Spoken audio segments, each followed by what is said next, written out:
Hello, I'm Jason Sage with Jagus LLC, and this video is not going to be for the novice, although you're welcome to listen to it if you are a novice, because I think there's going to be some important things that I'm going to try to cover. This is not scripted. I'm just going to try to do my best to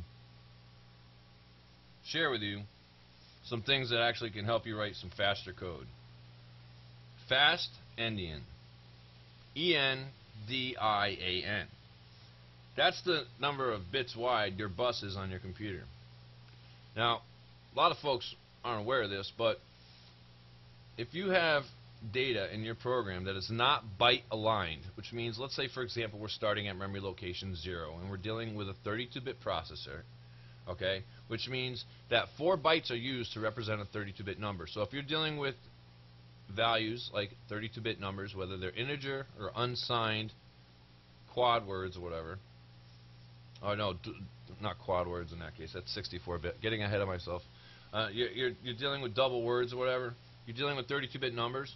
If the memory is aligned evenly, starting at let's say 0, and then 4, and then 8, the CPU is going to be able to access that memory a lot faster than if it's not byte aligned, because it has to do has to go through extra CPU cycles to deal with that data.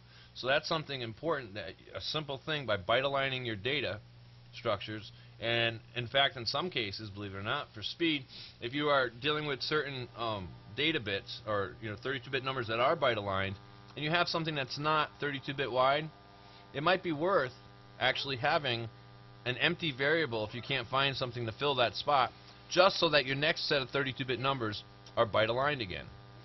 The reason again is so that your CPU can access this memory faster. Because of the fact that it's byte aligned, there's less clock cycles. It's the way to go. Alright? Now, so basically, this also means, byte aligned or not, if you're on a 32-bit platform, using 32-bit data types is going to be a lot faster than using a 16-bit data type.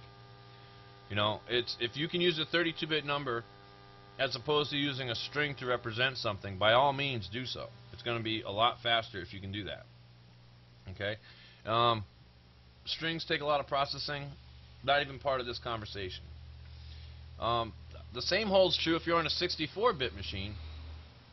The byte aligned data is going to be read faster. Now, here's something that's real important to know. If you're dealing with a 64-bit processor and you're working with 32-bit numbers, that actually takes the CPU out of its native mode, the same way as using a 16-bit number on a 32-bit processor takes it out of its native mode. Having it not byte aligned takes it out of its native mode. It has to go through these extra instructions just to get the data in a way that in its own mind is byte aligned for it to actually do the processing. Okay? So this is something to keep in mind when you're selecting your data types. Alright? But here's the caveat. And this is where I think a lot of programs these days that are running 64-bit are wasting resources left and right. Now, if it's for performance reasons, it would make sense, and I'm going to explain what I'm talking about in a second. But a lot of times, I don't think it is. And it, therefore, is just a hideous waste of computer memory. And what I'm getting at is, well, let's go back to what I was talking about. If you're using a 64-bit number in a 64-bit computer that's byte aligned, it's going to run like a rocket. If you're using 64-bit numbers and they're not byte aligned, it's going to take a little bit more processing. Okay?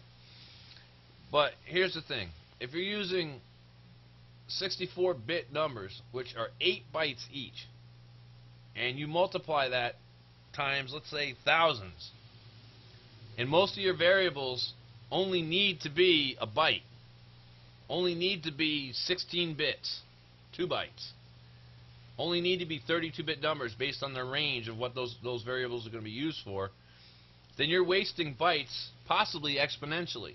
Now, if you're doing that for a speed reason, that's a trade-off. I get it. I understand.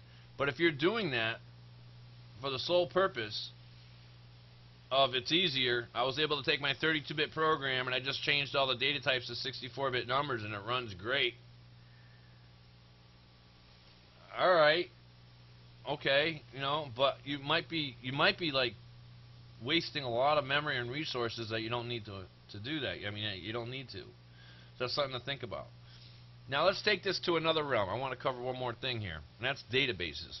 When you're dealing with databases, the same holds true.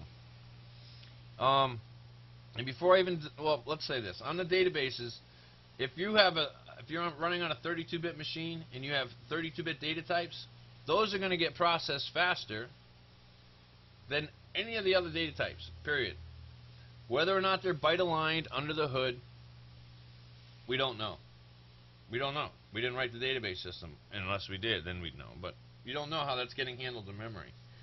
But those 32-bit native data types are going to get processed a lot faster than the other data types, hands down, every time.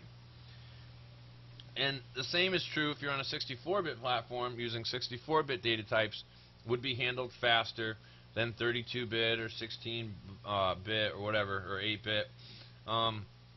These are just things to consider when you're working with a database too, because those data types do matter. Those data types are what's getting processed and flipped through on the computer. For example, if you have an index that's on a column, that's the primary key in your database, and you're on a 64-bit machine and you have a 64-bit key, that key is going to be able to get searched on like a blazing rocket. It's going to fly at Mach 5 to do that. All right. The second that we are forced to use things like strings, which is very frequent, there's not much we can do about it. It's not gonna work as fast. All right. But that's partially why. Yes, there's more bytes to process potentially with a string. But the other thing is, when you're dealing with a string, regardless, even if it was only 8 bytes wide, like that 64-bit number, it has to iterate through each byte or whatever like that. It's just more processing. It doesn't really apply to what I'm trying to talk about with Endian. Now, when you're doing scripting languages, things like JavaScript, PHP, or whatever, those data types aren't quite so clear as to what they are. But I assure you on them, okay, and this holds true for .NET and any of the other programming languages that are out there, C, C++, Free Pascal, you name it. When you're using data types that match the CPU's Endian, how many bytes wide the bus is and the CPU is, you're going to get a higher performance. The nice thing about programming languages that actually run on the real metal, like C, C++, Free Pascal, are there any more these days? Not really. Besides assembly language programming, you definitely have control on what data types you're using, whether they're byte aligned or not when they're stored in memory, and you can really get a lot of speed out of your applications by taking these things into account. Now, don't think for a minute that having a 32-bit data type on a 64-bit processor is going to make it crawl. It's not. But if you want to go full throttle, then you want to take into account the Endian that you're writing your code for, the target machine, where the biggest audience is, and take it into consideration when you're picking your data types. And remember what I said too about wasting memory, because you have to balance these things. If you can have 100 64-bit variables, but really only 4 of them need to be 64-bit numbers, take into consideration, weigh the balance, whether or not it's more important to you to get the speed or to have efficient memory management. Because these things matter, and I can't make the decision for you. I just wanted to make this video to point out the importance of Endian, your bus width, and how that relates to coding, databases, and scripting, and how it all boils down to performance and writing fast code. So, I'm Jason Sage with Jagus LLC. Have a great day.